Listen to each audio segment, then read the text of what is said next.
¿Para cómo que ando con...? A ver, grabar en la nube. No, Micaela, la clase que viene no es de repaso, vamos a seguir viendo, si no, no llegamos con los temas. No vamos a alcanzar a ver todo el programa, pero hoy deberíamos terminar de ver seguridad, y la semana que viene vemos la última unidad, lo que se pueda, de procesamiento distribuido, ¿sí? Si tienen alguna pregunta, sí, dejamos unos minutos al final de la clase para que ustedes pregunten lo que quieran. Así podemos organizarnos. Bueno, vamos a continuar entonces estudiando el tema de seguridad. Estuvimos viendo los componentes de un sistema de computación y ahora vamos a ver cómo se pueden proteger todos esos elementos.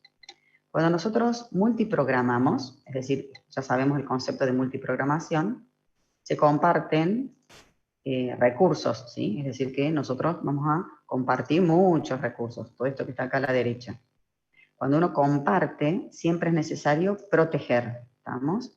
O sea, al compartir es necesario proteger. ¿Por qué? Porque varios usuarios pueden estar accediendo al mismo disco rígido, entonces tenemos que, al compartir tenemos que garantizar que no todos los usuarios accedan a los mismos bloques de disco, porque si no, ustedes van a ver mis archivos y yo voy a ver el archivo de ustedes. Eso imagínense en un servidor, ¿estamos? O en la casa de ustedes, si tienen una máquina que es accedida o utilizada por varios integrantes de la familia, va a pasar exactamente lo mismo. Es decir que van a compartir el disco rígido. Entonces hay que protegerlo. ¿Estamos? El sistema operativo nos brinda diferentes, lo que se llaman niveles de protección. ¿Qué significa eso? Una forma es no proteger nada, es decir, que el sistema operativo no nos garantiza nada. Así era al principio, cuando yo empecé a trabajar y a estudiar. El sistema operativo no me garantizaba absolutamente nada porque era monousuario, monotarea, no hacía falta proteger. Pero como hoy en día ya tenemos multiprogramación y demás, y multiusuario, entornos multiusuario, hay que proteger. Lo primero que se hizo fue lograr lo que se llama el aislamiento. ¿Qué significa eso? A cada proceso, el sistema operativo le asigna un espacio de direcciones en la memoria RAM, archivos y objetos asociados a ese proceso. Solo ese proceso puede acceder a esos recursos. Eso se llama aislamiento. ¿Qué pasa si yo levanto, por ejemplo, varias veces varios archivos en Word? Debería cargarse varias veces el Word. Entonces, no conviene que cada proceso tenga su propio espacio de direcciones, porque se estaría como duplicando cierta información. Esto es cómo fue evolucionando, esto es desde lo más sencillo, estos niveles que vamos a ver va desde lo más sencillo, lo más fácil, hasta lo más complejo, que es donde vamos a ver cómo se está implementando hoy en día.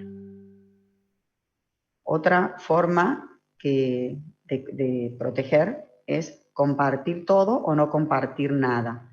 Entonces, el sistema operativo y el programador, también ustedes, cuando escriben un programa, declaran un objeto si es público o privado, es decir, si se va a poder acceder. Si es público, se va a poder acceder desde todos los procedimientos dentro de esa aplicación, por ejemplo, o si es privado, solamente se va a poder acceder a ese objeto desde esa función o desde ese propio procedimiento.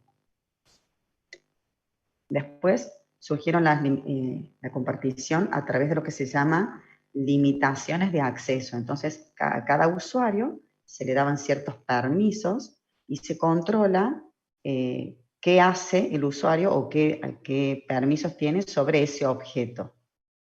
Eso es compartir a través de limitaciones de acceso. Se limita el acceso a cada objeto, sería así la interpretación. Después, otro nivel de protección es a través de capacidades dinámicas, es decir, que se puede el sistema operativo ir creando dinámicamente, definiendo quién tiene derecho a acceder a determinada información, ¿estamos?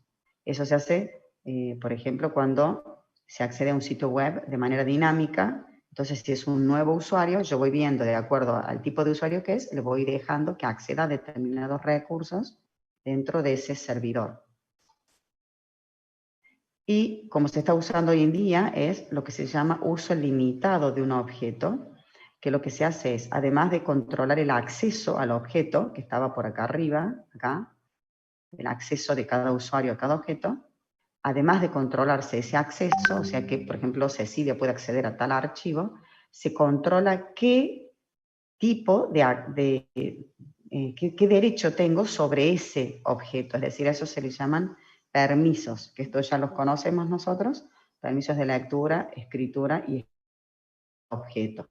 Así es como se está manejando hoy en día los niveles de protección de todos los sistemas operativos. Es decir, que se controla no solo el acceso a un determinado, porque imagínense, ¿ustedes tienen acceso a la base de datos de la facultad o no? ¿Qué les parece?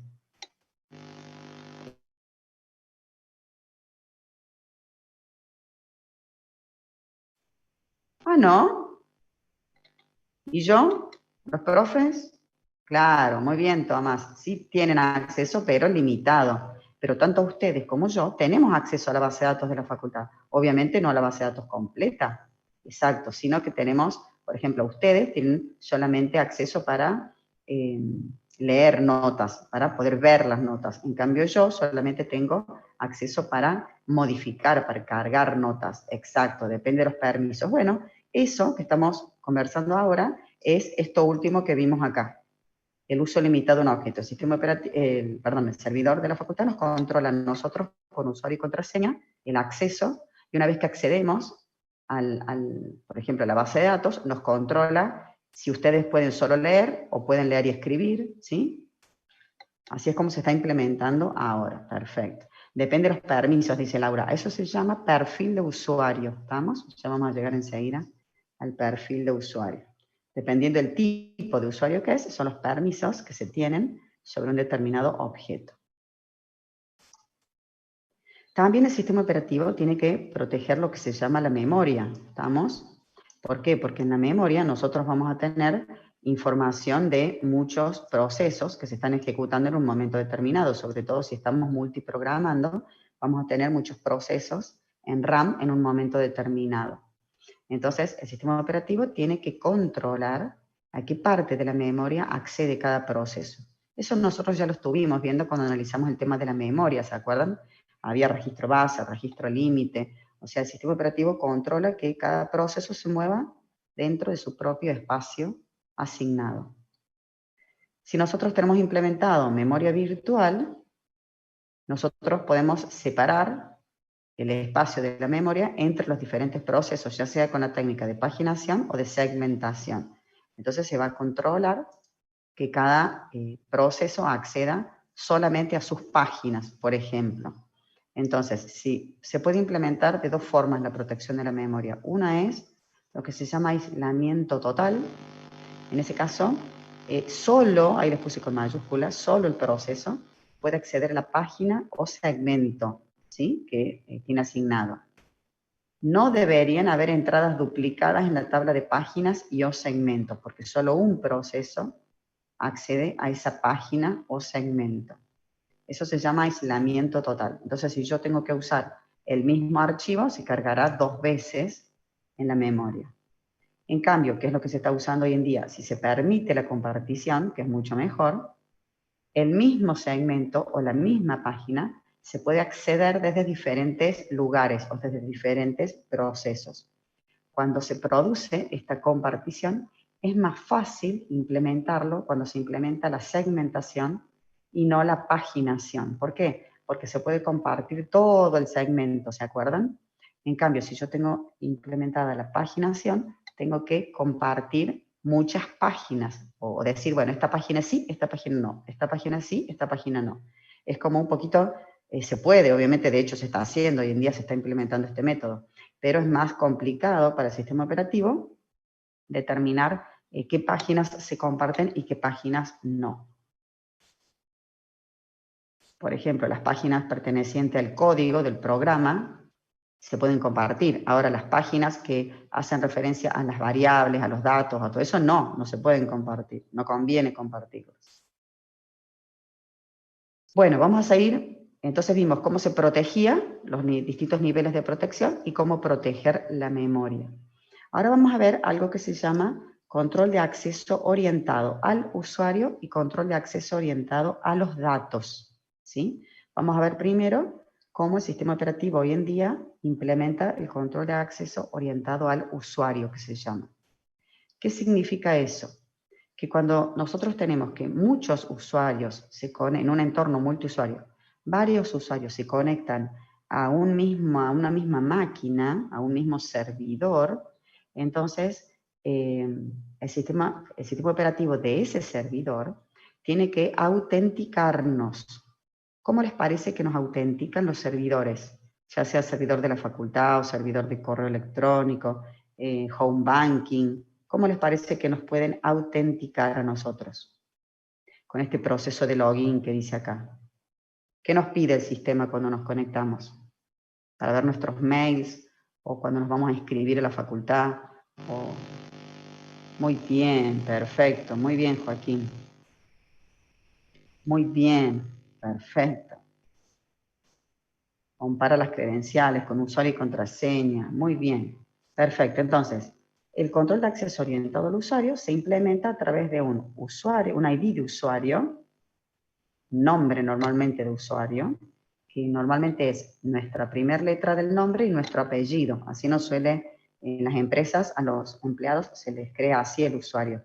Por ejemplo, yo sería C. Sánchez, ¿sí? La C de Cecilia y después el apellido. Así es como normalmente el administrador nos asigna el nombre de usuario. Puede ser obviamente cualquier otro. Y además, el sistema necesita que nosotros pongamos una contraseña, o el administrador cuando nos crea el usuario nos asigna una contraseña y después cuando nos conectamos nos obligan a cambiarla, ¿sí? Así es como se crea un usuario nuevo. Perfecto. De esta forma, el sistema operativo de ese servidor o de esa máquina nos autentica. ¿Qué significa eso? Que garantiza que nosotros seamos quien decimos ser, ¿sí? Para que cuando ustedes se conecten y quieran ver sus mails, solamente les muestre los mails de ustedes y no los míos, por ejemplo. Cuando los entornos son distribuidos, es decir, cuando nosotros queremos acceder a muchos servicios de la red que están distribuidos, es decir, que no están centralizados en un solo servidor, en ese caso eso se llama control de acceso en entornos distribuidos. Y hay dos formas que se pueden implementar. Una forma es la centralizada, o el control de acceso centralizado, y el otro es el descentralizado. ¿Qué significa? ¿Cuál es la diferencia entre uno y otro? Porque acá no les escribí nada, se los explico.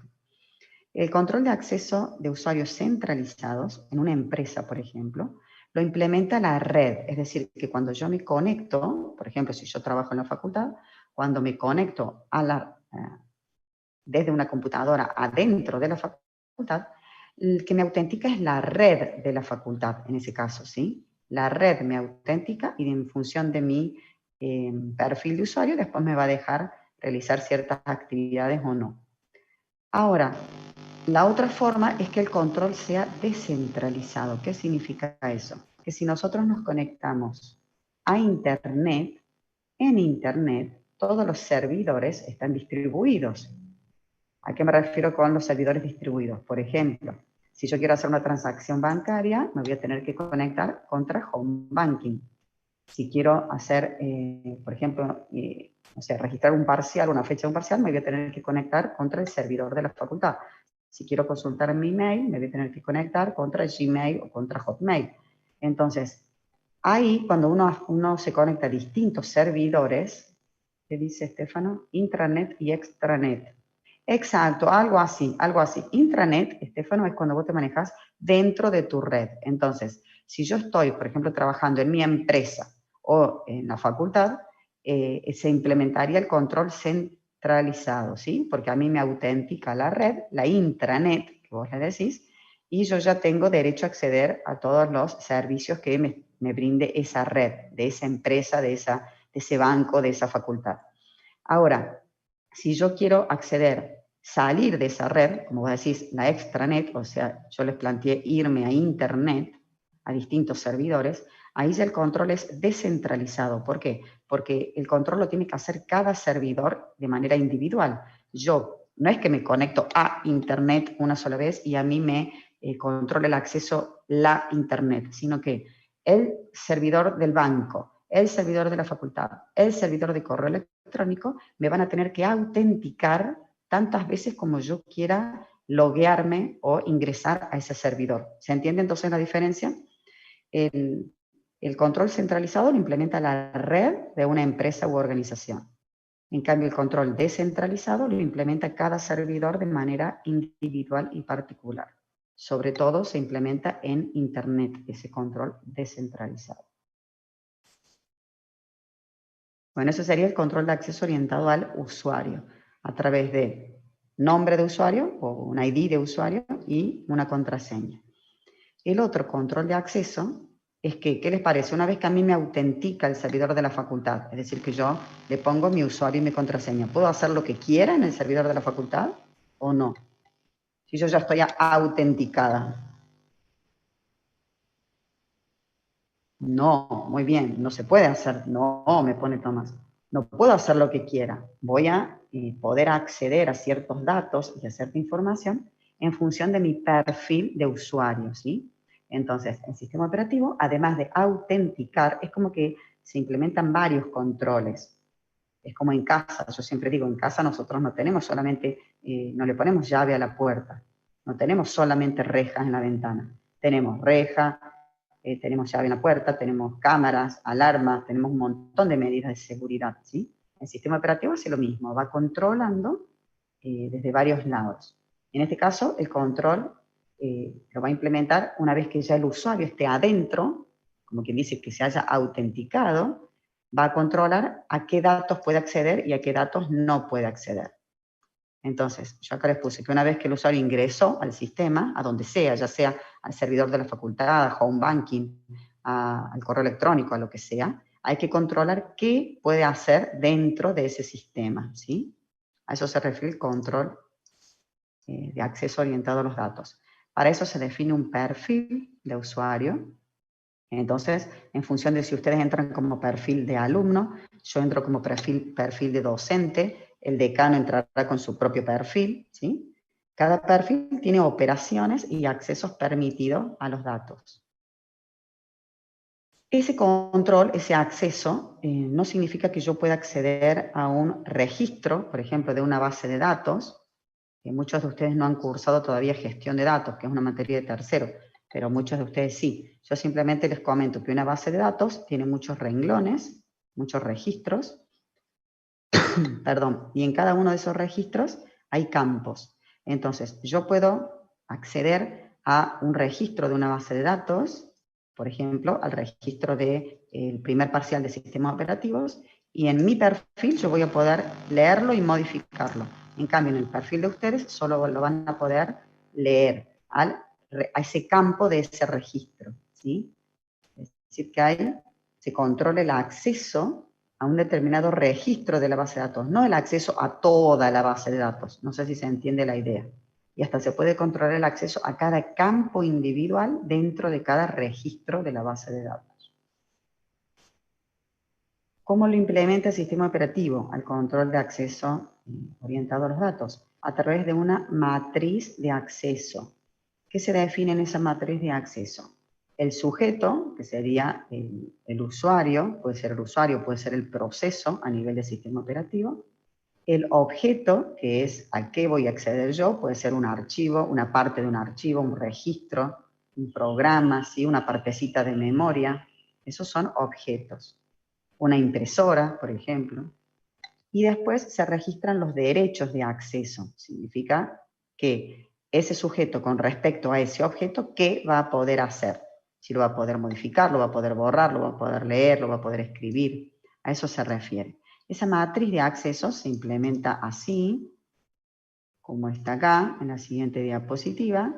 Entonces nosotros tenemos, por ejemplo, el archivo 1, archivo 2, archivo 3, estos serían los recursos, los objetos, ¿sí?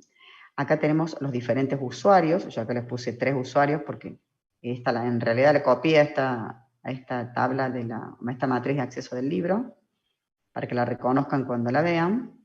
Entonces, ¿cómo se lee esta matriz? Que el usuario A, llámese Juan, por ejemplo, tiene acceso de lectura y escritura, es propietario, ¿sí? Es un archivo propietario dueño de él, y tiene acceso al archivo 3, pero no tiene ningún acceso al archivo 2 y al archivo 4.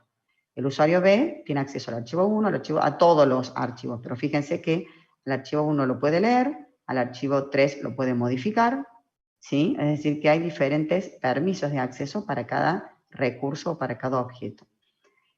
Esta matriz el sistema operativo la implementa de dos formas, si la lee por columnas o la lee por fila. A ver, creo que está en esta diapositiva. Entonces, la matriz de acceso, el sistema operativo es como si la descompusiera, la descompone en filas o columnas. Entonces, si la descompone por fila, va a definir los permisos que están relacionados con respecto a ese objeto, ¿sí? Por eso yo acá les puse listas, se llama listas de control de acceso, cuando se descompone esta matriz en columnas. ¿Por qué? Porque el sistema operativo va a registrar que a este objeto, que sería el archivo 3, ¿quién puede acceder? Que sería el usuario A y el usuario B. El usuario C no puede acceder. Ya lo vamos a ver más detallado enseguida. En cambio, si se descompone por fila, se llama etiquetas de capacidades para usuarios. Es decir, que el sistema operativo también registra que el usuario a qué objetos tiene acceso y qué puede hacer con esos objetos. Registra para el usuario B qué puede hacer con respecto a cada uno de los objetos. Fíjense, eso se grafica así. Vamos a representar, no se grafica, perdón, se representa, el sistema operativo lo representa con una lista enlazada, ¿sí? Entonces, acá vamos a hablar de listas de control de acceso para los objetos, para los archivos. Entonces, era cuando la matriz se descomponía en columnas, así, desde acá, como vimos recién. Por ejemplo, para el archivo 1, que está graficado acá, se implementa como una lista. Entonces, ¿qué registra el sistema operativo? Que al archivo 1, por ejemplo, pueden acceder los tres usuarios, el usuario A, el usuario B y el usuario C. Pero registra qué puede hacer el usuario A, qué puede hacer B y qué puede hacer C. También tiene que registrar ahora una lista para el archivo 2. Entonces, arma la lista para el archivo 2, que solamente tiene dos segmentos, porque solamente el usuario B y el usuario C pueden acceder al archivo 2. El archivo 3 también tiene dos segmentos, porque solo pueden acceder el usuario A y el usuario B. El archivo 4 tiene también dos segmentos, porque puede acceder el usuario B y el usuario C. ¿Se entiende la idea? ¿Sí? Entonces, si el sistema operativo quiere crear estas listas de control de acceso, descompone esta matriz por columnas y las registra, ¿sí? Entonces, cada vez que algún usuario quiere acceder a un objeto, se fija si ese usuario tiene derecho de acceder a ese objeto. Ahora la vamos a descomponer a esta matriz, pero por fila, ¿sí? Con las etiquetas, capacidades que se llaman para los usuarios. Entonces la vamos a descomponer en filas. Igual, el sistema operativo va implementando una lista enlazada para cada usuario. Por ejemplo, para el usuario A, puede acceder al archivo 1 y al archivo 3. Entonces, esto es lo que registra, dos segmentos del archivo 1 y el archivo 3. El usuario B puede acceder a 4 archivos. Entonces, ¿cuántos segmentos va a tener la lista del usuario B? A ver si alguien se da cuenta. ¿Cuántos segmentos va a tener la lista del usuario B? Y el usuario B puede acceder a los cuatro tipos de ficheros. Perfecto, muy bien, Karen. Entonces, por eso es que el usuario B tiene 4 segmentos en su lista, donde en cada uno se registra qué puede hacer el usuario B en este archivo, en este archivo, en este archivo o en este archivo. Muy bien, Nicolás, que también respondiste por el chat. Y por último, el usuario C va a tener 3 segmentos en su lista porque puede acceder a 3 archivos, archivo 1, archivo 2 y archivo 4. Bueno, creo que se entendió, ¿no? Así es como se implementa el control de acceso orientado a los datos. Entonces, el sistema operativo puede controlar como por dos lados. Cuando se accede a cada recurso en particular o cuando accede el usuario, se puede fijar a ver si ese usuario tiene derechos de acceso sobre qué recursos. Se hace como un doble control. Vamos a pasar ahora a ver otro tema que se llaman intrusos, ¿sí? ¿Qué son los intrusos? ¿O cuál es el objetivo, mejor dicho, de un intruso? Es tratar de penetrar en un sistema o meterse en un sistema, o si ya está, si él ya pertenece a un sistema, por ejemplo, si yo no trabajo en un banco y me quiero meter a la base de datos de un banco, sería una intrusa externa que se llama. En cambio, si yo trabajo en un banco, puedo también ser una intrusa si intento meterme o aumentar mis permisos sobre una base de datos o sobre un determinado objeto o un determinado recurso. ¿tá? Es decir, que los intrusos pueden ser tanto internos como externos. Básicamente, se intentan acceder a sistemas o, si ya forman parte, son empleados de una empresa, intentan aumentar sus privilegios o sus permisos. ¿Qué tipos de intrusos? Tenemos 3 tipos de intrusos. Yo le llamo suplantador, porque me parece que se entiende más, pero bueno, en la bibliografía aparece como enmascarado, por eso es que yo les puse ahí a ver un segundo, le puse ese nombre, ¿sí? De intruso. ¿A qué se refiere el suplantador? El suplantador es una persona que no está autorizada, o sea, normalmente un suplantador es un usuario externo, que es como decíamos recién, si yo quisiera meterme adentro de,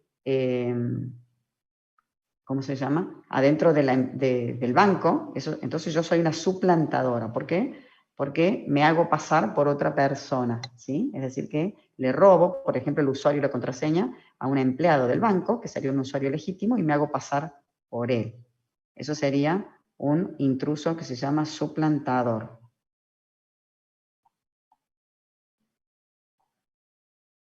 Perdón, acabo de ver un WhatsApp, perdón por no leerlo antes, se ve que ya estaba acá. Sí vamos a tener clase. ¿Por qué? Dice por el paro. No, yo no hago paro, quédense tranquilos. Bueno, perdón, recién lo leo el mensaje, más vale tarde que nunca. Entonces tenemos el intruso suplantador, que es una persona que se hace pasar por otra, ¿sí? Normalmente es un usuario externo a esa empresa o a esa organización. Hay otro tipo de intruso que se llama abusador o transgresor. Ese usuario es un empleado de la empresa, es normalmente un usuario interno, que trata de acceder, es lo que decíamos recién, yo intento aumentar mis privilegios para tratar de acceder a una parte de la base de datos a la cual no tengo acceso. Por ejemplo, ustedes como alumnos intentan hackear la base de datos de la facultad para ponerse una materia como aprobada. Ustedes serían intrusos abusadores, que se llaman, ¿sí? Pero como ustedes son unos santos, yo sé que nunca lo van a hacer, pero me refiero que sería como un ejemplo, que es un usuario legítimo, porque ustedes son usuarios, son alumnos de la universidad, pero intentan sobrepasar esos límites y esos derechos a los cuales tienen acceso. Y por último, está el usuario clandestino, que se llama, que este usuario es un usuario que normalmente realiza funciones de auditoría. Vieron que las empresas, auditar significa controlar. Entonces, las empresas pueden buscar auditores que pueden ser externos, o las grandes empresas tienen auditores internos, o sea, tienen todo un departamento de auditoría. El auditor es aquel que controla que la empresa o los sistemas funcionen correctamente. Entonces, imagínense, si yo soy auditora de un banco, voy a tener acceso a toda la contabilidad, a los libros, voy a tener acceso a la base de datos porque tengo que controlar que todo se haga correctamente. Ahora, si hago un mal uso de esa información o me aprovecho de esa información, eso sería un usuario clandestino. Es un usuario auditor, o sea que tiene la responsabilidad de supervisar, de controlar el sistema, entonces tiene acceso como a mucha información, y sin embargo hace como un mal uso, ¿sí? de esa información.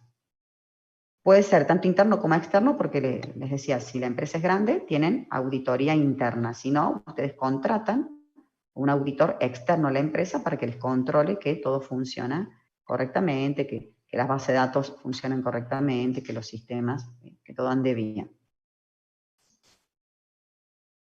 ¿Cuáles son las técnicas de intrusión? Para poder detectar un intruso, el sistema, primero, tiene que registrar en algún lado cuáles son los usuarios que tienen permiso o derecho de acceder a esa empresa, ¿sí? Por ejemplo, el control de acceso orientado al usuario que estuvimos viendo recién, donde se pedía un ID de usuario y una contraseña, el sistema operativo, ¿dónde lo busca? O ¿cómo sabe si yo soy docente de la facultad o si soy alumna de la facultad? Porque tiene que tener un archivo que relacione cada ID de usuario con su correspondiente contraseña, ¿sí? Entonces, todos los sistemas operativos mantienen un archivo que relacione el usuario con la contraseña. Ahora, tengo una pregunta, perdón, no la vi. ¿Qué dice Micaela? Evade auditoría quiere decir que no se loguea o deja huellas. Evade auditoría significa que vos a veces para acceder a cierta información, sí, podría ser eso de no dejar huellas, sería así. Como vos tenés acceso a cierta información, a ver, ¿cómo te puedo decir? Yo tengo acceso a todos los datos o todos los clientes de un banco, ¿sí? Porque tengo acceso. ¿Qué pasa si yo tomo esos datos y los vendo esa base de datos? O sea, soy una intrusa, o sea, estoy haciendo un mal uso de esa información. ¿Por qué? Porque tengo derecho a acceder a esa información, pero para hacer un buen uso, no un mal uso, ¿estamos? También puede ser lo que vos decís, que no se loguea, o sea, que saltea niveles de seguridad, ¿sí? Eso puede ser otra también. Eso ya lo vamos a ver cuando veamos el malware. Acá ya vamos a volver, Micaela, con una puerta trasera que se llama un backdoor. Esto que vos decís que no se loguea. Acá lo que vos decís se estaría salteando los pasos o los niveles de seguridad para poder ingresar a un sistema. Bueno, sigamos. Estábamos viendo, que hay que tener asociado un archivo, entonces, con las contraseñas. Si no, ¿cómo voy a poder saber si Micaela es alumna o no de la facultad? Porque cuando ella se loguee y la quiera autenticar, el sistema operativo del servidor de la facultad va a tener que consultar en un archivo de contraseñas si ese usuario existe o no. ¿Cómo se llama ese archivo de contraseñas en Linux? A ver, ¿se acuerdan? ¿Dónde se guardan los usuarios y las contraseñas en Linux? ¿Lo vieron a eso? Muy bien, /etc, /shadow, perfecto, muy bien. Y hay otro archivo que se llama password también, ¿sí? /etc, /shadow o password. Perfecto, entonces, ese archivo de contraseñas, que sí o sí todos los sistemas operativos lo tienen que tener, se puede proteger de dos formas. Uno es cifrándolo y otro es controlando, o sea, cifrando, perdón, la contraseña solamente se almacena cifrada, no todo el archivo, ¿estamos? La contraseña solamente se almacena cifrada. O mediante lo que se llama control de acceso, que solo algunos usuarios tengan acceso a ese archivo de contraseñas. Lo que se implementa hoy en día es el primero, es decir, que se cifra la contraseña, se guarda cifrada en ese archivo. Ya vamos a ver cómo funciona esto, a ver si lo tengo ahora. Creo que era esta diapositiva. No, ya enseguida, dentro de unas diapositivas les explico cómo se crea una nueva contraseña y cómo se autentica, cómo hace el sistema operativo. Técnicas para descubrir contraseñas. Bueno, esto lo voy a pasar rápido porque es muy fácil, ustedes lo van a entender. Me quiero enfocar en los temas que por ahí les va a costar más entenderlos.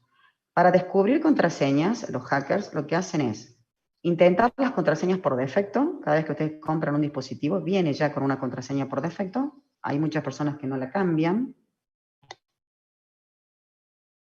Entonces, si yo no cambio la contraseña, obviamente, se me meten en mi sistema, ¿sí?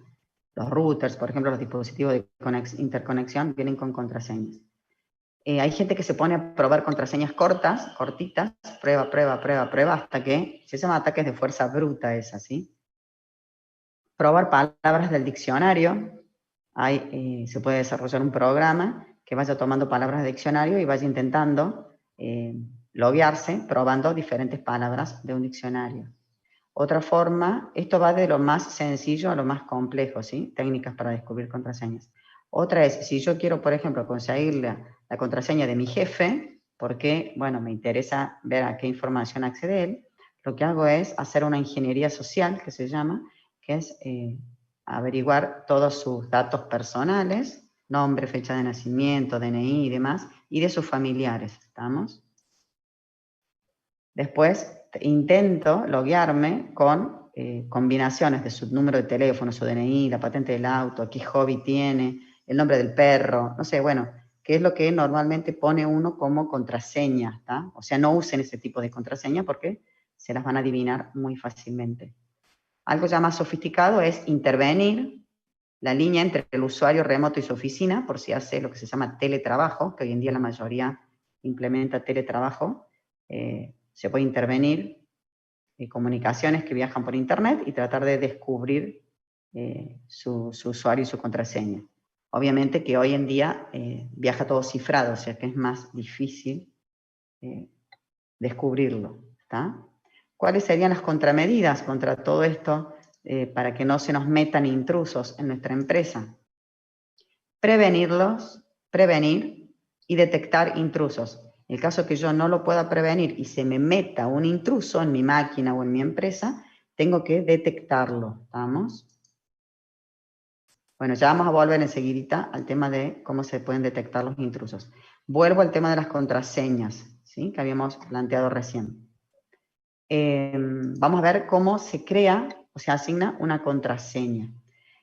El sistema de contraseñas es la primera defensa contra los intrusos. Es decir, que nosotros tenemos que darle mucha importancia a las contraseñas porque es la primer barrera. Es como si ustedes dejaran la puerta de su casa abierta sin llave, ¿sí? Eso está mal. Entonces, bueno, las contraseñas es la primera barrera para que no penetren intrusos, no ingresen intrusos a nuestros sistemas. Bueno, esto ya lo vimos, que el ingreso a un sistema era con el ID de usuario y las contraseñas. ¿Cuáles son las vulnerabilidades que pueden tener esas contraseñas? Que las contraseñas sean muy simples, que es lo que la mayoría de la gente hace, poner contraseñas simples, o usar la misma contraseña para todo, usa la misma contraseña para el banco, para inscribirse en la facultad, para el correo, eso está mal, no debería ser, ¿sí?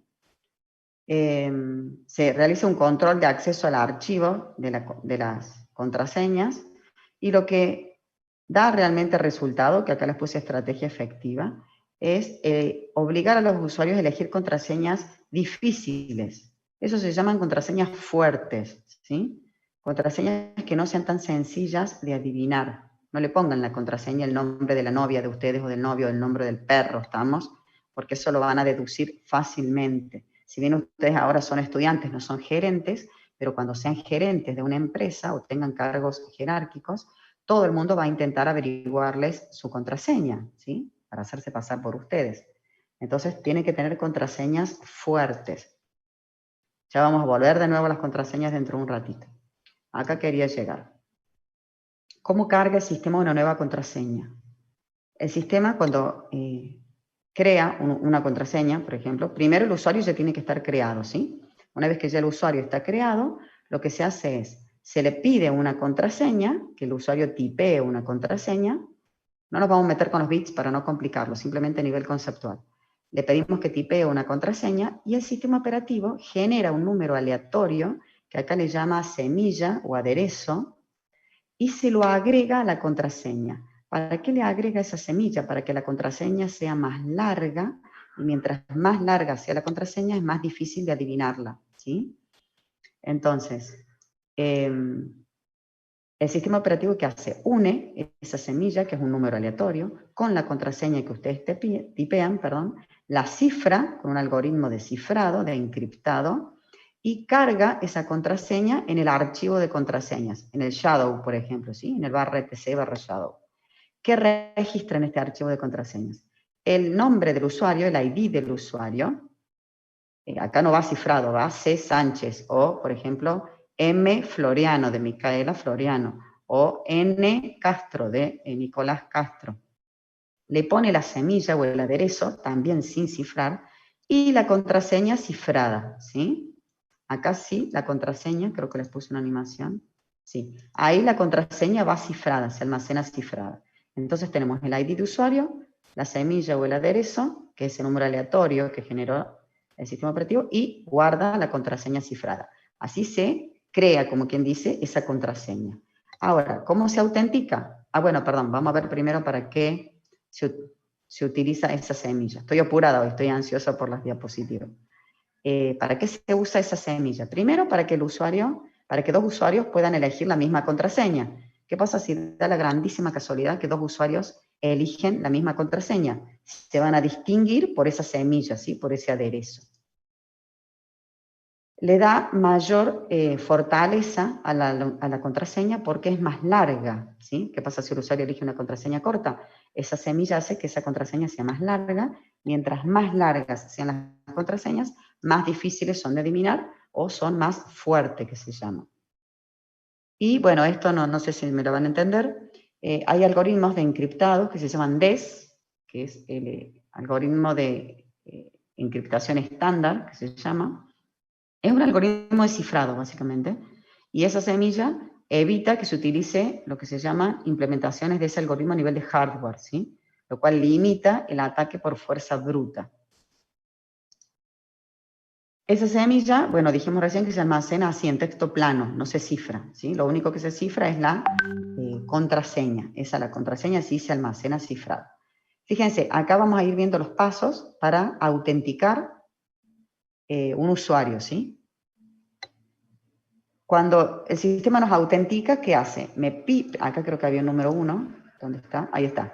Primero me pide mi nombre, por ejemplo, C. Sánchez. Entonces, ahí yo le paso, en el proceso de login, cuando nosotros ingresamos a un sistema, le paso mi nombre de usuario. ¿Para qué? Para que el sistema operativo busque en el archivo de contraseñas mi ID de usuario, ¿sí? Si no, no me va a encontrar.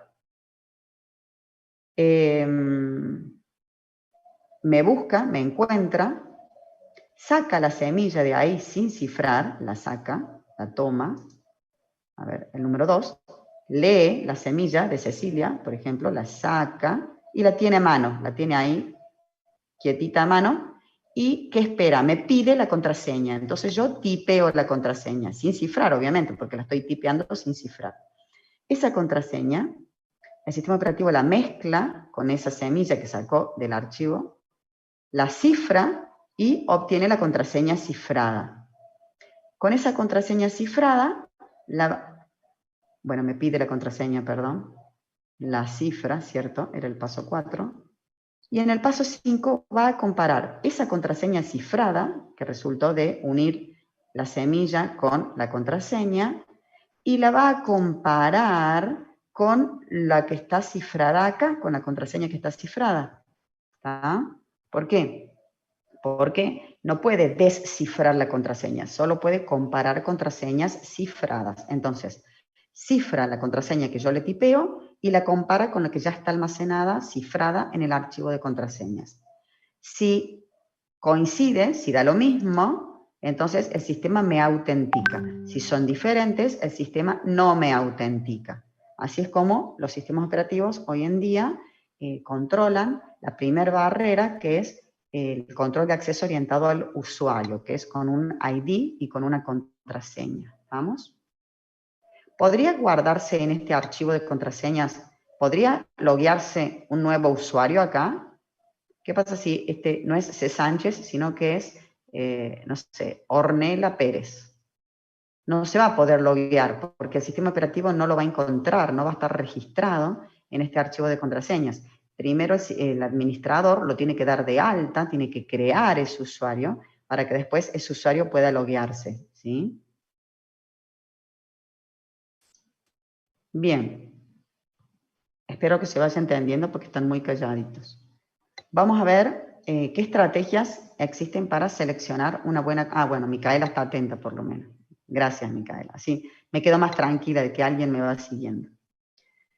¿Cuáles son las estrategias de selección de contraseñas? Son escuchando. Muy bien, Laura, muy bien. ¿Cuáles son las estrategias para seleccionar una buena contraseña? Existen como 4 estrategias. Ahí dice, muchos usuarios eligen contraseñas cortas o fáciles de adivinar. Espero que después de esta clase todo el mundo vaya y cambie sus contraseñas y las haga más fuertes, ¿está? Esa es la idea también de ver este tema, de ir, ¿cómo les puedo decir? No me sale la palabra, de tomar conciencia de la importancia que tienen las contraseñas, ¿estamos? Para no quedar expuestos, para que no se metan en nuestros mails, ni en nuestras cuentas de banco, ni en nada que nosotros querramos proteger. ¿Cuál es el objetivo? De eliminar contraseñas que sean muy fáciles, ¿sí? Pero a la vez que ustedes las recuerden a las contraseñas, porque si ustedes no se las acuerdan o se crean una contraseña súper fuerte, pero tan difícil que no se la acuerdan, la van a terminar anotando, y si la anotan ya dejó de ser fuerte esa contraseña, ¿está? ¿Vieron los abuelitos cuando van al cajero? Tienen la contraseña ahí al lado en la billetera, al lado del DNI. Eso no es para nada bueno. ¿Cuáles son las técnicas? Son estas 4 técnicas. Primero, educar a los usuarios, es la más difícil de lograr, ¿sí? Porque somos medio cabeza dura los usuarios. Decimos, no, nunca me va a pasar nada, nunca me va a pasar nada, hasta que nos pasa. Contraseñas generadas por la PC, verificación reactiva y verificación proactiva. Vamos a ir viendo cada una.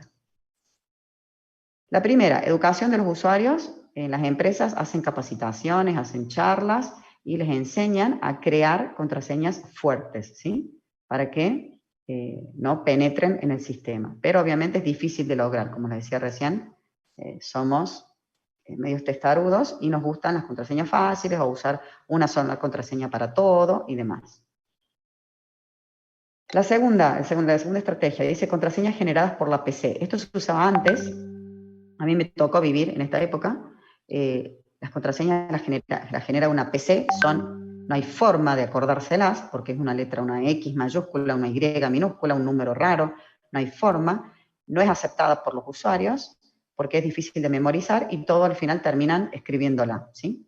A mí me tocó vivir en esta época, por suerte ya se superó. Otra forma es... Mira vos, no te entiendo a qué me referís ahí. ¿A qué te referís con el Siri, Micaela? El ciudadano digital te da al principio unas letritas raras que te llegan al mail. Ah, mira vos. Mira vos. No tengo cuenta yo, de ciudadano digital. Por eso no reconocía lo que decías vos en Siri. Claro, bueno, perfecto. A lo mejor te genera, lo que se hacen en casi todos los sistemas es, cuando vos sos nuevo, cuando sos un usuario nuevo, en cualquier empresa, en cualquier sistema, en un correo, lo que sea, el sistema te genera automáticamente así, por la PC, genera una contraseña, que obviamente vos la copias y la pegás porque no hay forma que te la acuerdes, pero apenas te logueás, te pide que cambies la contraseña y que pongas una que vos te acuerdes, ¿sí? Exacto, muy bien. Cuando vos ingresás, la cambias. ¿Qué significa esto de la verificación reactiva de las contraseñas? Que el sistema deja que nosotros pongamos cualquier contraseña, por más que sea fácil de adivinar, pero lo que hace es periódicamente ejecuta un ahí vamos. Acá está. La reactiva.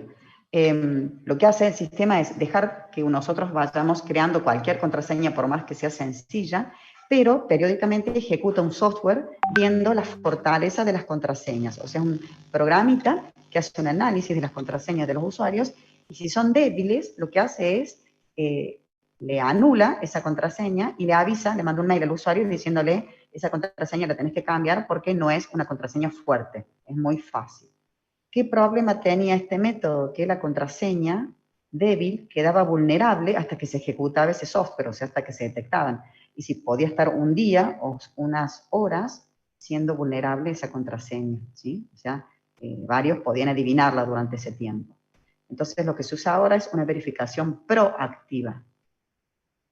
Sí, no actúa como hacker en realidad, Micaela. Lo que hace es, pasa un software, y si vos, por ejemplo, pones una contraseña que se llame Samsung 123, como es muy sencilla, entonces el sistema te la bloquea, te la anula y no te deja loguearte al sistema, pero te manda un mail avisándote, ¿sí? Que la tenés que cambiar. Bueno, si vos querés que sea como un hacker, sería, pero básicamente es para protegernos, ¿sí? Se hacía más que nada para protegernos de que tengamos contraseñas fuertes. ¿Por qué a las empresas también les conviene que tengamos contraseñas fuertes? Porque se puede penetrar a una empresa a través de los empleados, ¿sí? Entonces, por eso también que a los gerentes les interesa que los empleados de una organización tengan contraseñas fuertes. Lo que se hace ahora, hoy en día, es implementar la verificación proactiva, que se habrán dado cuenta. Es un poquito molesto, porque cuando ustedes están creando la contraseña, esa, como decía Micaela, que por ejemplo, no conozco el ciudadano digital, pero si a ustedes les asignan una contraseña para que se conecten por primera vez y les pide que la cambien en el momento en el cual se conectan después, cuando ustedes la están cambiando, el sistema les va diciendo: no, esa contraseña no cumple con todos los requisitos. Y les pone un cartelito y les dice: tiene que tener por lo menos una letra mayúscula, un número, un signo diferente que no sea ni número ni letra. Y así sucesivamente, ¿sí? Es decir que eso se llama verificación proactiva. El sistema va controlando la fortaleza de la contraseña mientras el usuario la va creando la contraseña.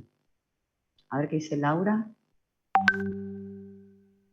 También está la doble verificación. Sí, exacto, exacto. Ahora hay sistemas que les piden doble verificación, por ejemplo, a través del celular, ¿sí? Exacto, muy bien. O, por ejemplo, cuando ustedes van a comprar, ahí vieron que hay tarjetas de débito que uno compra en el súper o en cualquier comercio, y no solamente presenta la tarjeta, sino que les pide un PIN. O sea, ustedes tienen que meter en el postnet una clave de cuatro números. Entonces, eso es una doble verificación. El Mercado Pago puede ser. Nombra todo lo que no uso, che, qué bárbaro. Sí, sí, puede ser. Si ustedes lo usan, Laura, puede ser. O con la tarjeta de crédito, cuando compran por internet, que tiene ese código de seguridad, ¿sí? Es decir, en Mercado Pago, no sé qué, les guarda el número de la tarjeta de crédito, pero en el momento de efectuar la compra o la transacción, les pide el código de seguridad que está del otro lado de la tarjeta y que son, creo que 3 o 4 números. Bien, entonces, así funciona esa verificación proactiva. A veces es medio molesto porque, por ejemplo, a mí en Home Banking, cada vez que me piden que cambie periódicamente la contraseña, que ahora no lo están haciendo gracias a la pandemia, antes, por lo menos a mí en Home Banking me pedían una vez al mes, una vez cada 2 meses, que cambie la contraseña. Entonces, ¿qué pasó? Yo ponía una contraseña vieja y me decían, no, esa contraseña ya la usó. Le ponía otra, no, esa contraseña fue ya utilizada en las últimas 3 o 4 contraseñas. Entonces, es medio molesto para el usuario, pero es lo mejor porque nos obliga a elegir contraseñas fuertes, ¿sí? El administrador, les puse acá, tiene que encontrar un equilibrio en cuanto a la exigencia de una contraseña fuerte y que sea aceptable por el usuario. Porque si ¿quién define la fortaleza de las contraseñas? El administrador del sitio, el administrador del banco, el administrador de la facultad. Entonces, si ustedes, el administrador, le dice, no, la contraseña tiene que tener 20 letras, 20 dígitos, digo, con tales características, los vuelvo locos, ¿sí? Ustedes se van a enojar. Entonces hay que encontrar como un equilibrio. ¿Estamos? ¿Cuáles pueden ser las reglas para crear contraseñas fuertes? Lo que se llaman frases de contraseña. Una forma de crear contraseñas fuertes es no poner el nombre, las iniciales del nombre de ustedes no, el nombre del perro no, la patente del auto no, sino una frase, ¿sí? O como si fuera una oración. Eso es una contraseña fuerte. O mezclar mayúsculas, minúsculas, números. Pueden reemplazar las letras O por un 0, ¿sí? Las letras S por un 5. Entonces así van creando contraseñas fuertes que son como más difíciles de adivinar. Bueno, como les digo, espero que después de esta clase todos se pongan la mano en el corazón y evalúen la fortaleza de sus contraseñas, ¿estamos? Yo ya creo contraseñas tan distintas y tan fuertes que por ahí me las olvido y es todo un tema, pero bueno. Las pueden llegar a anotar, pero anótenlas cifradas, o sea, no las anoten tal cual, sino que anotan como algunas partes de la contraseña como para recordarlas. Bueno, ¿cómo se pueden detectar intrusos? Vamos a la detección de intrusos, porque ¿qué pasa? A mí el sistema me autentica, me pide usuario y contraseña, ¿y qué pasa si viene Micaela o Laura y me consiguen mi nombre de usuario y mi contraseña? Van a acceder a mi home banking, van a meterse en mis correos electrónicos, ¿y qué pasa? ¿El sistema las va a dejar o no? Sí, las va a dejar, porque el sistema se va a creer que es Cecilia la que se está conectando, cuando en realidad es Laura o Micaela que se está haciendo pasar por Cecilia. Perdón que las nombre a ustedes, pero las tengo en el chat y estoy viendo sus nombres, ¿sí? Yo sé que son todos buenos y no me van a quitar mi usuario y mi contraseña. Entonces, una vez que un usuario penetra en el sistema, que se dice, ¿qué les parece? ¿El sistema operativo se puede dar cuenta que hay un intruso? O sea, ¿se puede dar cuenta que es Micaela la que está conectada y no es Cecilia? ¿O no? ¿Qué les parece? Si ingresaron con mi usuario y mi contraseña. Primero las va a dejar entrar, sí o sí, porque las autenticó correctamente, ¿sí? Todo coincide, o sea, validó, chequeó en el archivo de contraseña y está todo ok, entonces las va a dejar entrar. Dice Micaela, así nomás no, perfecto. El sistema tiene que hacer una serie de actividades para tratar de detectar intrusos, ¿sí? Que esta es la segunda forma de defenderse que tiene un sistema. Una vez que una persona se metió a nuestra organización o a nuestra empresa, ¿sí?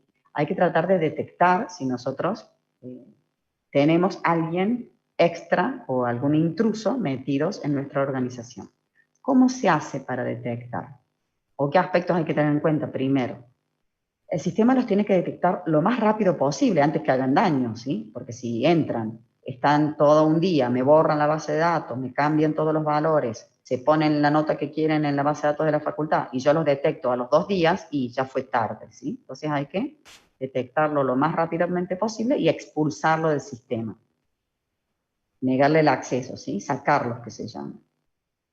¿Cómo se hace la detección de intrusos? Se recolecta información de un intruso y se guarda en un archivo. ¿Por qué? Porque imagínense, el banco, si a mí me autentica, pero no soy yo, sino que es Micaela o Laura, yo tengo un comportamiento, ¿sí? Normalmente yo me conecto al banco, consulto el saldo, hago tal actividad, o sea, tengo un perfil, tengo un comportamiento, un patrón que se llama, perdón, de comportamiento que es siempre el mismo. Entonces, si el banco tiene registrado mi patrón de comportamiento, cuando ingrese Micaela o Laura, no van a comportarse igual que yo, exactamente igual, sino que van a comportarse diferente. Entonces, ahí es cuando el sistema del banco detecta que hay un intruso, ¿sí? Porque tiene un comportamiento fuera de lo normal. Esa es la forma de detectar intrusos. Eso yo se los resumí un poquito, ¿estamos? Uy, perdón. Maximicé el chat, no veía nada. Esos patrones de comportamiento, dice acá, se observan a partir de datos históricos, es decir, que durante un tiempo el sistema operativo analiza mi comportamiento y lo guarda en un archivo, en lo que se llaman registros de auditoría, ¿sí? Se determina lo que se llama un comportamiento normal. ¿Qué pasa si yo llego un día con los pelos de punta, enojada, y hago todo al revés? El sistema operativo puede dar un falso positivo, que se llama, que es que se cree que no soy yo, y bueno, fue que justamente ese día estaba de mal humor y no tuve mi comportamiento normal. Pero en general el sistema funciona bien porque los usuarios siempre tienen un comportamiento que es muy parecido, ¿sí? Y si no, auto-obsérvense y van a ver que siempre que se conecta a internet hacen lo mismo. Leen primero el diario, consultan la temperatura, se fijan el tráfico, no sé, bueno, cada uno tendrá su patrón de comportamiento. Se definen reglas para ver si un comportamiento es el de un intruso o no. Sí, se lo desloguea, se lo expulsa, que se llama, Micaela. Se lo saca del sistema. Es como si te desloguearas. Exacto, eso es lo que ve, esa es la percepción que tiene el intruso cuando lo detecta el sistema, lo desloguea. Ahora, si era yo realmente la que estaba conectada, voy y hablo con el administrador y digo, no, mira, soy yo. ¿Sí? Se puede detectar hasta en qué máquina estás, se puede identificar si estás en el primer piso, en el segundo piso, en qué número de máquina está, todo se puede detectar hoy en día.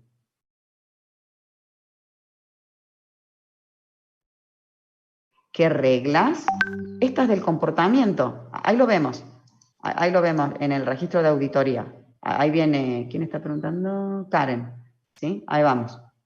Se usan estos registros de auditoría para conocer esa actividad normal. Entonces, ¿qué se registra? Porque esto es lo que define las reglas que vos planteás ahí. ¿Qué se va a guardar? Primero, el nombre, una identificación del usuario, ¿sí? Que inicia la acción. Puede ser un usuario o puede ser un proceso. Obviamente que todos los usuarios, cuando se conectan, se inicia un proceso, ¿sí? Que va a ir respondiendo, que va haciendo tal o cual usuario. Se registra en ese registro de auditoría qué acción hace ese sujeto, ese usuario o ese proceso. Es decir, qué operación hace, si está leyendo, si está intentando acceder, si está ejecutando. ¿Qué pasa si vos, por ejemplo, Karen, que estás preguntando, qué pasa si yo, por ejemplo, solamente tengo acceso a consultar el saldo de mi cuenta? ¿Sí? Yo tengo acceso de lectura al saldo de mi cuenta bancaria.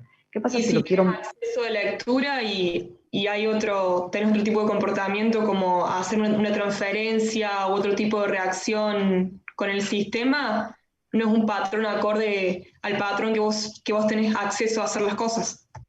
Exacto, así es. así es, tal cual. ¿Qué pasa si yo, en lugar de leer mi saldo, lo quiero modificar? Sin ir, como corresponde, por la parte de transferencia, ¿sí? Porque yo puedo hacer una transferencia, tengo la opción en el banco, invertir y demás. Pero, ¿qué pasa si yo, al saldo, cuando lo consulto, trato de modificarlo? El sistema va a saltar, se va a dar cuenta, porque es una operación, una acción que normalmente ese sujeto no debe o no hace, ¿sí? Entonces ahí es como que salta, se detecta ese intruso y se lo desloguea automáticamente.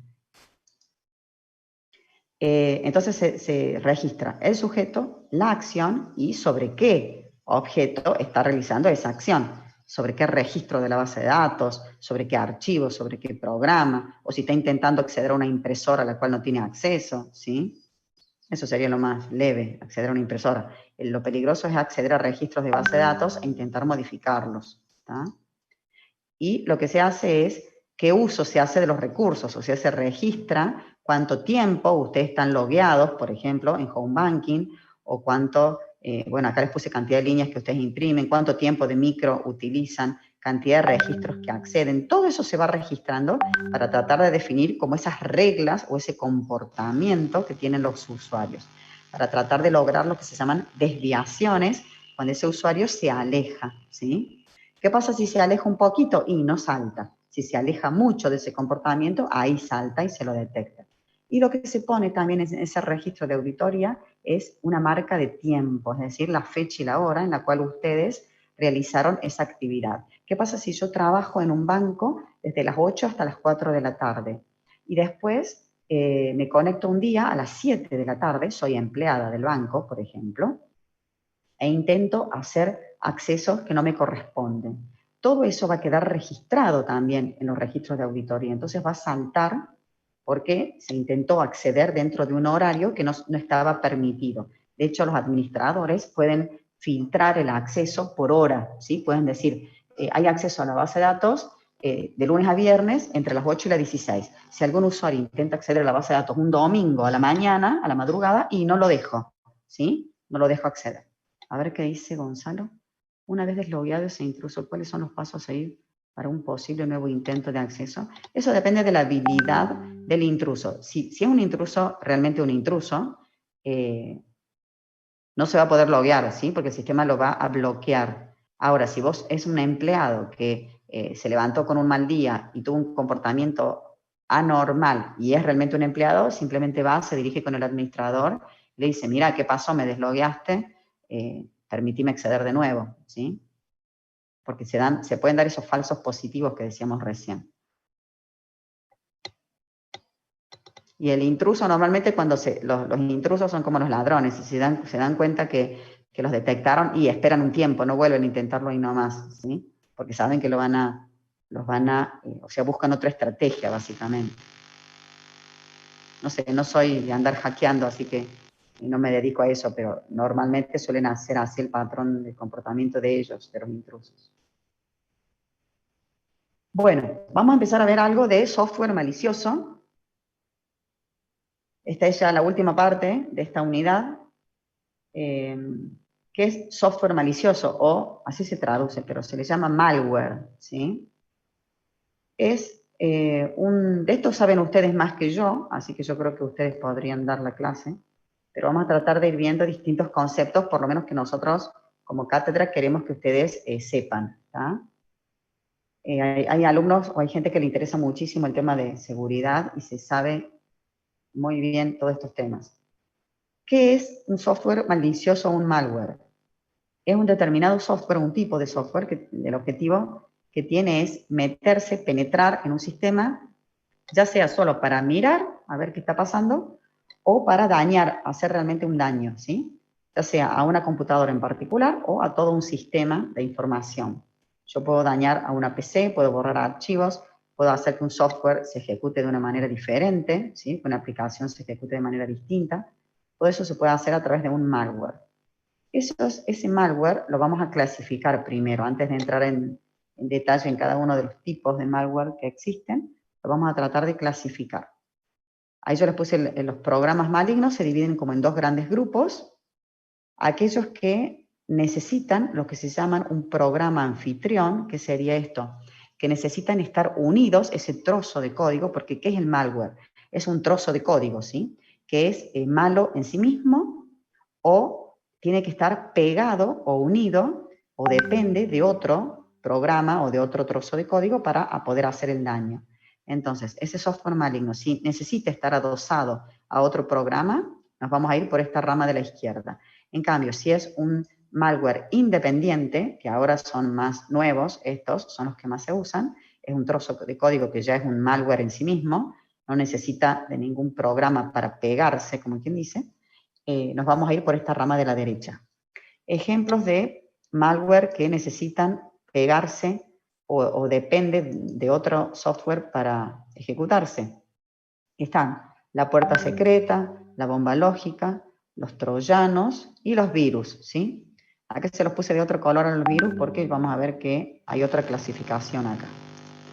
Y los independientes tenemos los gusanos y los zombies, ¿estamos? Los zombies también lo pueden conocer como botnets, ya los vamos a ver enseguida. Estos tres, que están acá de color amarillito más oscuro, se pueden replicar. ¿Qué significa esto? Que la puerta secreta, la bomba lógica y los troyanos, una vez que se ejecutan, o sea, solamente hacen daño en ese software al cual se adhirieron. En cambio, los zombies se pueden propagar, se pueden replicar, pueden hacer copias de sí mismos, pueden infectarse, ¿sí? En una máquina, se llama así, se replican, se duplican, se triplican. Cuando es más de una copia se suele decir que se replican. Entonces, esta es la clasificación del malware y ahora de a poco vamos a ir estudiando cada uno de ellos, cada uno de estos malwares. Los conocen, ¿no? Por lo menos algunos de estos los han escuchado nombrar. Espero que sí. Vamos a ver el concepto de cada uno, no nos vamos a poner a programar un malware, ¿estamos? Bien, acá me dicen sí, algunos, perfecto. Vamos a empezar de izquierda a derecha, los vamos a ir analizando como estaba el gráfico. Primero que vamos a ver es la puerta secreta, también lo pueden encontrar como backdoor, ¿sí? ¿Qué es esto? ¿Qué es una puerta secreta? Es un trozo de código que lo que se hace, se pega a otro programa, en general una aplicación, que ¿quién la desarrolla? La puerta secreta normalmente la utilizan los programadores. En sí mismo no es algo malo, el objetivo que tiene es que cuando uno está desarrollando una aplicación, sea más rápido probarla para ver si funciona correctamente. Entonces, esa puerta secreta, ese trozo de código que se le agrega a esa aplicación, es para saltear todos esos accesos de seguridad, ¿sí?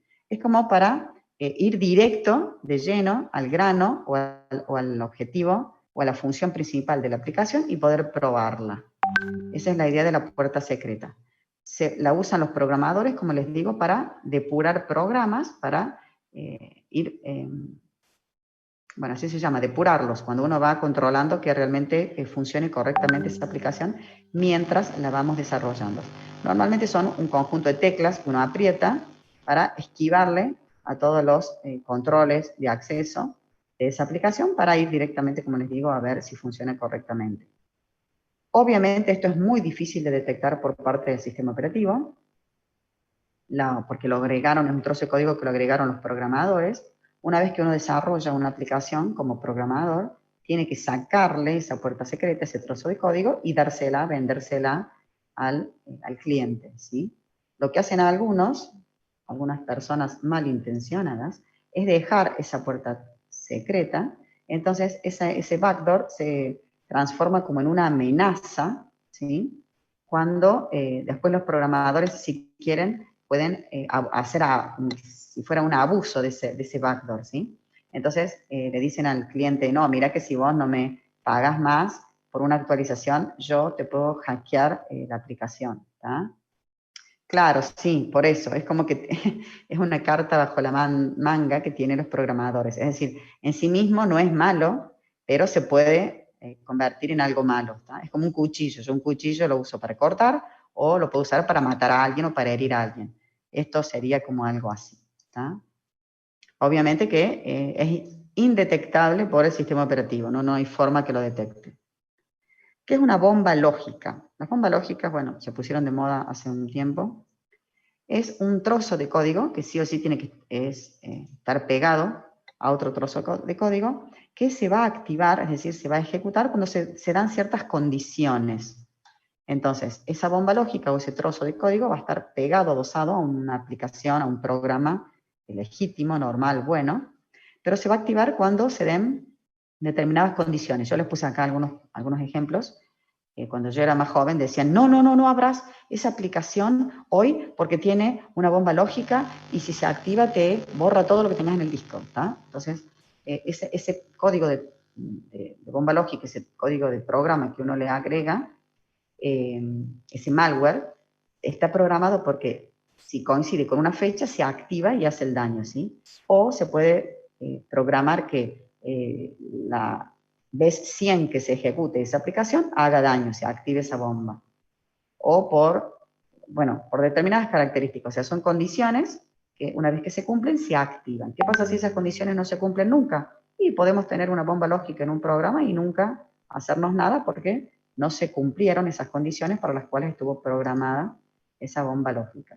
¿Qué puede hacer en general cada uno de estos malware? Pueden ser inofensivos, o sea, aparecerte, no sé, una carita, una tontera en la pantalla, o pueden borrar datos, ¿sí? O hacer que se resetee la computadora, o sea, pueden hacer todo tipo de daño, desde cosas inofensivas hasta daños más grandes. Lo que más daño nos hace a nosotros como usuarios es que se nos borren los datos. Por eso que es importante hacer backup, ¿sí? Hacer respaldos. Bueno, a ver los troyanos. ¿Qué son los troyanos? Los troyanos es un trozo de código, que también es un malware, que viene metido adentro de una aplicación, que normalmente es una aplicación linda, atractiva, útil, que cuando se ejecuta, se activa este troyano. El objetivo de los troyanos en general es aumentar los privilegios, ¿sí? Entonces yo les pongo un troyano a mi jefe, le digo que lo ejecute, y cuando lo ejecuta se aumentan mis privilegios, porque yo soy un empleado común y corriente, entonces después tengo acceso a la base de datos, puedo crear nuevos usuarios, puedo modificar datos de la base de datos, ¿sí?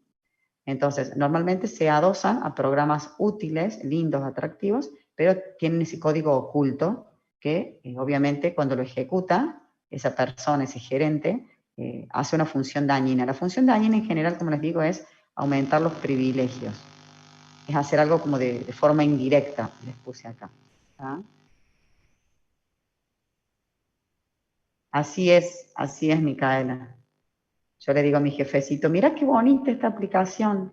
Te dice si va a haber tormenta o no. Y cuando la ejecuta, fácate, me aumenta mis privilegios, mis permisos. Tal cual.